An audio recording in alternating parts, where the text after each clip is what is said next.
হরে কৃষ্ণ, নতুন একটি ব্লগে আমি আপনাদেরকে স্বাগত জানাই। আমার নাম সুজয় নিঃসঙ্গ দাস। আপনারা দেখছেন ইউটিউব সুজয় ব্লগার টিভি। নতুন নতুন ভিডিও পেতে চ্যানেলটিকে সাবস্ক্রাইব করুন, বেল আইকনে ক্লিক করুন আর সুজয় ব্লগার টিভির সদস্য হয়ে যান। তো আজকে আমি আপনাদের দেখাবো, ভগবানকে দর্শন করাবো। আর অক্ষয় তৃতীয়া কবে, অক্ষয় তৃতীয়াতে ডোমজুর ইস্কন মন্দিরে কী কী হবে, অবশ্যই ভিডিওটা প্রথম থেকে শেষ পর্যন্ত দেখবেন, সেটা নিয়ে আমি আলোচনা করব। তো আমি একটা ব্যানার ছাপানো হয়েছে ডোমজুর ইস্কন মন্দিরের পক্ষে, সেখানে সেই ব্যানারটা আমি আপনাদের দেখাবো কবে অক্ষয় তৃতীয়া আর কী কী কে আসছেন আমাদের এই ডোমজুর ইস্কন মন্দিরে আমি আপনাদেরকে দেখাবো। মায়াপুর থেকে আসছেন, সে নামটাও আমি আপনাদের দিয়ে দেবো, কবে সেটাও আমি আপনাদের দিয়ে দেবো।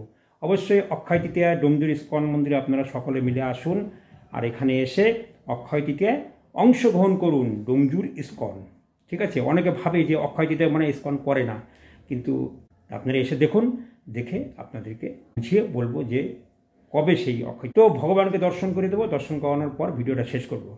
তো চলুন, আমি এখন অফিস ঘরে আছি, অফিস ঘর থেকে আমি চলে যাব বাইরে গিয়ে আমি আপনাদের দেখাবো অক্ষয় তৃতীয়া কবে, আমরা ব্যানারটা কী লাগিয়েছি। তো চলুন চলে যাই। তো দেখছেন আমরা চলে এসেছি বাইরে এসে আমি আপনাদের দেখাবো। দেখুন, শুভ অক্ষয় তৃতীয়া, শুভ অক্ষয় তৃতীয়া। এখানে ইস্কন দেখুন লোগো দেওয়া আছে, আর তারিখ হচ্ছে 10ই মে 2024, 10ই মে 2024 শুক্রবার, মহা উৎসব। যেখানে এখানে লেখা আছে আন্তর্জাতিক কৃষ্ণ ভাবনামত সংঘ ইস্কন, ইস্কন ডোমজুর রাধাকৃষ্ণ মন্দির লক্ষ্মী পূজা, গণেশ পূজা ব্যবস্থা আছে।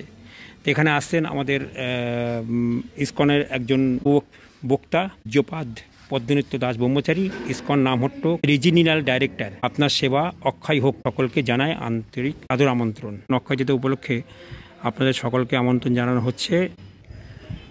তো অক্ষয় তৃতীয়াতে আপনি যা যা করবেন তাই অক্ষয় হয়ে থাকবে। আপনি যা যা করবেন অক্ষয়, মানে আপনি ভগবান সম্বন্ধে যা যা করবেন সব কিছু অক্ষয় হয়ে থাকবে। আপনি গীতা পড়লে সেটা অক্ষয় হয়ে থাকবে, ভগবানের নাম জপ করলে সেটাও অক্ষয় হয়ে থাকবে। তো অবশ্যই এই অক্ষয় তৃতীয়াতে আপনারা ডোমজুর ইস্কন মন্দিরে আসুন, স্বীকৃতি করব, সব জিনিস আমরা অক্ষয় করে রাখবো। ভগবানের দিব্য নাম জপ করব, মহামন্ত্র জপ করব, কীর্তন করব, সব কিছু করে আমরা মন্দিরে সব কিছু আমরা করবো। তার আসছে পদ্মনিত্য দাস ব্রহ্মচারী, মায়াপুর ইস্কন থেকে, নামহট্ট থেকে আসছেন। তিনি মায়াপুরে দেখেন সারা ভারতবর্ষে তিনি প্রচার করেন, ভারতবর্ষে সারা পৃথিবীতে প্রচার করেন উনি। তো অবশ্যই আপনারা আসুন ডোমজুর ইস্কন মন্দিরে অক্ষয় তৃতীয়া উপলক্ষে। আপনাদের জানাই আন্তরিক প্রীতি, শুভেচ্ছা, অভিনন্দন। আমরা থাকবো। তো চলুন ভগবানকে দর্শন করে দিই, দর্শন করানোর পর ভিডিওটা শেষ করব। তো অবশ্যই ভিডিওটা দেখতে থাকুন। চলুন মন্দিরে যাই। তো দেখছেন আমাদের মন্দিরের এলাকাটা আমি আপনাদের দেখাই। তো চলুন মন্দিরে উঠে আমি আপনাদের দেখাই। ওই সিঁড়ি যাবো, ওই সিঁড়ি এখন পরিষ্কার হচ্ছে, এই সিঁড়ি দিয়ে যাবো এখন মন্দিরে।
হরে কৃষ্ণ, জয় মাতাজি। এখানকার রন্ধন, এটা রন্ধন হয় ভগবানের ঘরে, ভগবানের রন্ধনশালা।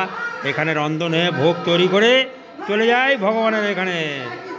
এই দেখো দেখো দেখো, নাচছে আমাদের অজয় মাতাজি, নাচছে।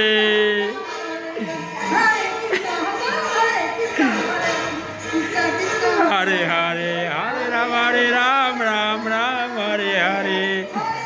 দেখছেন ফল কাটছে, কি কি আইটেম হবে কে বলবে? হ্যাঁ,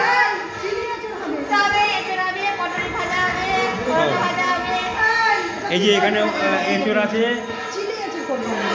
এঁচড় আছে, আর এখানে দেখছেন বেগুন আছে, আলু আছে, পটল আছে, বিভিন্ন রকমের আইটেম আছে। সব মাতাজিরা এখানে সেবা করে, বুঝতে পারছেন?